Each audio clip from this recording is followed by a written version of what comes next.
रामपुर शहर में किशन नाम का एक गरीब मजदूर अपनी पत्नी और बच्चों के साथ एक कच्चे घर में रहता था। उसका घर पुरानी लकड़ी और टाट से बना हुआ था, जो सर्दी और बारिश से बचने के लिए पर्याप्त नहीं था। किशन दिन रात मेहनत और मजदूरी करता, लेकिन वो इतने पैसे नहीं कमा पा रहा था जिससे वो अपने परिवार के लिए एक पक्का घर बना सके। इस बार भी कड़ाके की सर्दी थी। एक रात सर्दी के साथ बहुत ज्यादा बारिश आनी शुरू हो गई। सर्दी, बारिश और तूफान एक साथ उस रात अपना कहर बरसा रहे थे। माँ, मुझे बहुत ठंड लग रही है। मेरा स्वेटर बिल्कुल गीला हो गया। माँ, मुझे भी बहुत ठंड लग रही है। सारे कपड़े बारिश के पानी से गीले हो रहे हैं। सुनो जी, घर की छत पर एक टाट की चादर और बिछा दो। बारिश का सारा पानी हमारे ऊपर गिर रहा है। बच्चों को भी बहुत ठंड लग रही है। ये कंबल पूरी तरह से भीग चुका है। सरला, तेज हवा और बारिश में टाट नहीं टिकेगा। मैंने ईंटें भी टिका कर देख ली हैं। हे भगवान, ठंड तो बढ़ती जा रही है। मैं थोड़ी आग जला देता हूँ। किशन आग जला देता है। सरला पूरी रात बच्चों को बाहों में समेटे बैठी रही। अगले दिन जब किशन उठकर बाहर आया तो उसकी आंखें खुली की खुली रह गई। उसके घर का एक हिस्सा पूरी तरह से ढह चुका था। आंधी और बारिश ने कच्चे घर को पूरी तरह से नष्ट कर दिया था। वो बेबस होकर खड़ा रहा। उसकी आंखों में आंसू थे। हे भगवान, अब मेरे परिवार का क्या होगा? मैं अपने परिवार को लेकर कहाँ जाऊँगा? सुनो जी, हमारे पास तो अब रहने की कोई जगह नहीं। ठंड से कांपते हुए ये रात तो निकल गई, पर आने वाली अगली कई रातें हम कैसे गुजारेंगे? किशन के पास कोई रास्ता नहीं था। परिवार के नाम पर रामपुर में उसका कोई नहीं था। अगले कई दिनों तक किशन सड़कों पर ही दिन गुजारता रहा। एक दिन किशन को एक गोदाम में कंटेनर में सामान भरने की नौकरी मिल गई, जिससे किशन को रोजाना के पैसे मिलने लगे। एक शाम जब किशन कंटेनर में सामान ढोने के बाद छुट्टी के समय जाने लगा, तब उसके मालिक ने उससे कहा, किशन, वो पुराना कंटेनर अब काम का नहीं है, बेकार हो चुका है। इसमें जंग लग गया है। इसे किसी कबाड़ी वाले को बेच दो। किशन ने उस कंटेनर को ध्यान से देखा तो उसके मन में एक विचार आया। अगर ये कंटेनर मैं रख लूं और इस कंटेनर का घर बना लूं तो परिवार को रहने की जगह मिल जाएगी। मालिक से बात करता हूँ। क्या हुआ किशन, किस सोच में डूब गए? मालिक, क्या आप इस कंटेनर को मुझे दे सकते हैं? मेरे घर परिवार के काम आ जाएगा। क्या करेगा तू इसका? मालिक, मैंने आपको बताया था ना, बारिश और तूफान में मेरा घर जो है टूट गया। सोच रहा हूँ सर्दी के दिन है, जब तक कोई रहने की जगह नहीं मिलती तब तक इस कंटेनर में ही एक घर बना लूंगा। कम से कम ठंड में कंटेनर घर तो होगा, तो हमें रहने के लिए छत मिल जाएगी। ये बात है। तो फिर तो मैं तुझे मना नहीं करूंगा। ठीक है, ये तू ले जा। पर क्या तू इस कंटेनर में रहने के लिए घर बना पाएगा? कोशिश करूंगा मालिक। ठंड से बचने के लिए कुछ तो करना ही पड़ेगा ना। धन्यवाद मालिक। किशन बहुत खुश था, क्योंकि उसे अब रहने के लिए इधर उधर सड़कों पर भटकना नहीं था। उसने मन ही मन ठान लिया था कि वो कंटेनर से घर बनाकर ही रहेगा। और फिर किशन ने सड़क के किनारे खाली मैदान में कंटेनर को रखवा दिया। ये तो बहुत गंदा है, पहले इसे साफ करना पड़ेगा। लाओ, मैं इसे धोने में तुम्हारी मदद कर देती हूँ। हाँ चलो, पहले इसे साफ ही कर लेते हैं। मैं जंग को थोड़ा रगड़ देता हूँ और जहाँ से थोड़ा टूटा हुआ है ठोक कर ठीक भी कर देता हूँ। बापू, हम भी घर बनाने में आपकी मदद करेंगे। हाँ बापू, अब सड़क पर बहुत ठंड लगती है। हम इस नए घर में रहेंगे बापू। हमें अब ठंड नहीं लगेगी ना? नहीं, बिल्कुल भी ठंड नहीं लगेगी बेटा। मैं इस कंटेनर घर को ठंड के हिसाब से ही तैयार करवाऊंगा। हवा का नामो निशान भी नहीं आएगा इस घर के अंदर। हाँ, मैं इसे हर तरफ से ढक दूंगा। हाँ।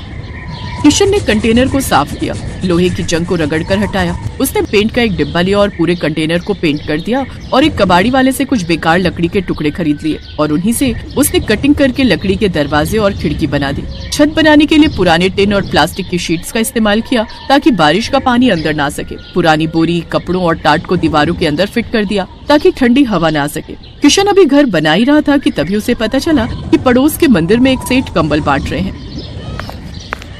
सरला, हमें गर्म कपड़ों और कंबल की बहुत जरूरत है। चलना, एक बार देखते हैं, शायद हमें भी कंबल मिल जाए।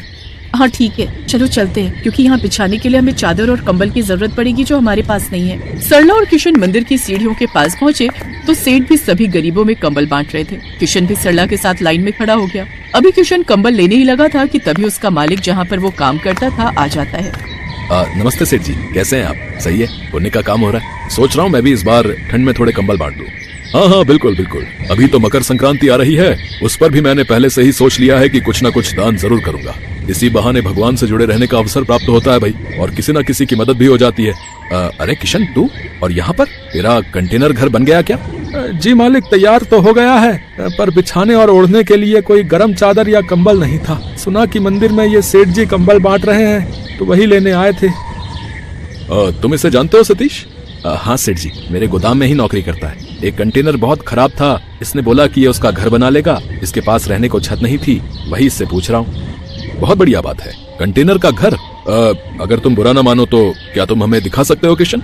जी जी सेठ जी, जरूर, वहाँ उस तरफ। सेठ और किशन का मालिक जब कंटेनर के घर को देखते हैं तो दोनों हैरान रह जाते हैं। किशन की काबिलियत की वो दोनों बहुत तारीफ करते हैं। किशन बेटा, सचमुच तुमने ये कंटेनर का घर बनाकर बहुत अद्भुत काम किया है। मेरे मन में तो एक विचार आ रहा है। सतीश, अगर तुम साथ दो तो। क्या विचार सेठ जी, बताइए, मैं तो हमेशा आपके साथ खड़ा हूँ। मैं सोच रहा हूँ क्यों ना हम एक ऐसी फैक्ट्री लगाएं जहाँ पर कंटेनर के बने घर मिले।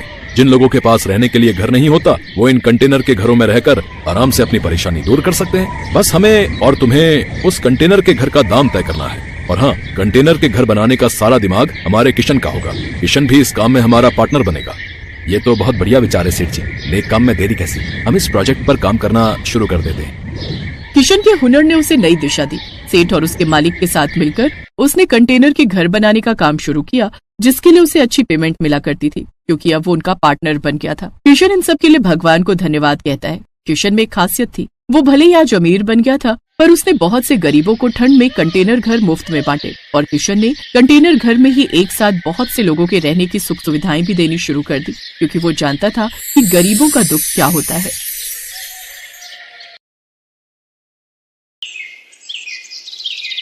भरतपुर नाम के गांव में मनीष अपनी पत्नी रेखा और 2 बच्चों बंटू और चिंकी के साथ रहता था। मनीष अपना एक छोटा सा ढाबा चलाता था। मनीष बड़ा ही लजीज खाना बनाकर बेचता था, जिससे उसका ढाबा ठीक ठाक चलता था। वाह यार मनीष, क्या लाजवाब खाना है। तुझे पता है, इतना स्वादिष्ट पालक पनीर मेरी माँ भी बनाया करती थी यार। सच में मनीष भाई, मजा आ रहा है। उसके ढाबे पर उसके गांव के और आसपास के गांव के लोग खाना खाने आते रहते थे। लेकिन अब जुलाई का महीना शुरू हो चुका था। उसका ढाबा कच्चा बना हुआ था, जिस कारण बरसात के समय में वहाँ पानी टपकना शुरू हो जाता था, और इसलिए बरसात में उसका धंधा मंदा पड़ जाता था। उसके ढाबे पर कम ग्राहक आने लगते हैं। बाहर बारिश जोरों पर थी। हे भगवान, पिछले 2 हफ्ते से बहुत ही कम ग्राहक आए हैं ढाबे पर। अगर ऐसे ही चलता रहा तो कैसे काम चलेगा? कहीं ऐसा ना हो कि फिर मुझे अपना ढाबा बंद करना पड़े। आप चिंता मत कीजिए जी, ऊपर वाला सब ठीक कर देगा। बारिश में लोगों को आने में थोड़ी दिक्कत तो होती ही है, ऊपर से ढाबे में पानी भी टपकता है, शायद इसलिए। अच्छा चलिए, आज मैं भी आपके साथ चलती हूँ ढाबे पर। वो दोनों ढाबे पर चले जाते हैं। उस रोज भी खाना बनाते हैं, लेकिन उस रोज भी बारिश के चलते कोई नहीं आता। लगता है आज भी ये सारा गरीबों में बांटना पड़ेगा। कोई ग्राहक नहीं आया। उस रोज भी वो सारा खाना गरीबों में बांट आते हैं। ऐसे दिन बीतते हैं। एक रोज आधी रात के समय गांव में तेज तूफान आता है और जोरों से बिजली कड़कती है, और वो बिजली उसके ढाबे पर आकर गिरती है, जिससे उसका ढाबा जल जाता है। ये क्या हो गया रेखा? अब मैं क्या करूंगा? मेरी तो रोजी रोटी ही छिन गई। मेरी भी कुछ समझ में नहीं आ रहा जी, लेकिन आप ज्यादा टेंशन मत लीजिए, नहीं तो आपका बीपी बढ़ जाएगा।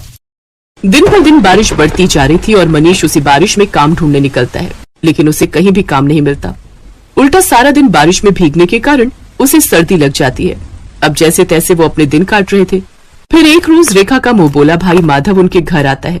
अरे जीजा जी, इतनी बारिश में रोज रोज काम ढूंढने निकलते हो, बेकार में परेशान होते हो। इससे तो अच्छा ये होगा कि आप मेरे साथ चलो और मेरी दुकान पर काम करो। वैसे भी मेरा आदमी अपने गांव गया हुआ है और मैं आपको महीने के आखिर में तनख्वाह दे दिया करूंगा। क्यों दे दी? ठीक कहा ना मैंने? हाँ हाँ, माधव बिल्कुल ठीक कह रहे जी। वैसे भी अपने पास और कोई काम तो है नहीं, अब तब तक यही काम कर लो आप। अच्छा ठीक है माधव, तुम कहते हो तो मैं यही कर लेता हूँ। वैसे भी घर खर्च तो चलाना ही है ना। अब मनीष माधव की दुकान पर काम करने लगता है। वो बिना 1 मिनट भी आराम किए सारा दिन मेहनत करता, अनाज की बोरियों को ट्रकों से उतारता और दुकान के अंदर का सारा काम संभालता। लेकिन जैसे ही महीना पूरा होने को आता है, तभी तनख्वाह देने के नाम पर वो टाल मटोली करने लगता है। तनख्वाह? कैसी तनख्वाह जीजा जी? ये तुम कैसी बातें कर रहे हो माधव? तुम्ही ने तो उस रोज रेखा के सामने कहा था कि महीने के आखिर में तुम मुझे तनख्वाह दोगे। नहीं नहीं, ऐसा कुछ नहीं है। आपको काम की जरूरत थी, मैं जानता हूँ, लेकिन मैं आपको यहाँ पर काम करने नहीं, मदद करने के लिए बुलाता था। और मदद करने के लिए भी कोई पैसे लेता है क्या? ये तुमने मेरे साथ ठीक नहीं किया माधव, मैं तुम्हें देख लूंगा। अरे जाओ जाओ, बड़े आए मुझे सबक सिखाने वाले। मनीष दुखी मन से घर आ जाता है। आ गए आप? आज तो महीने का आखिर है, आज तो आपको तनख्वाह भी मिल गई होगी। तो पापा फिर तो आप कल ही मेरे स्कूल की फीस भर दीजिए। आपको पता है मेरी टीचर मुझे रोज रोज फीस के लिए टोकती है। ये सुनते ही मनीष की आंखों में आंसू आ जाते हैं। मेरा नसीब न जाने कैसा है रेखा, जो मेरे साथ कुछ भी अच्छा नहीं हो रहा। आप रो क्यों रहे हैं? ठीक से बताइए ना क्या बात है। फिर मनीष उसे सारी बात बताता है। हे राम, वो इतना बड़ा मक्कार निकलेगा मैंने कभी नहीं सोचा था। छी, उसे तो भाई कहते हुए भी शर्म आ रही है मुझे। फिर कुछ दिनों तक जैसे तैसे वो दूसरी जगह नौकरी की तलाश में जाता है। तब जाकर उसे एक बड़ी कोठी में ड्राइवर की नौकरी का काम मिल जाता है, जहां उसे महीने के 10,000 रुपए तनख्वाह के रूप में मिलते हैं। लेकिन उससे वो ड्राइवरी के अलावा अपने घर के काम भी लेते और इसी के सहारे अपना घर खर्च चलाता है।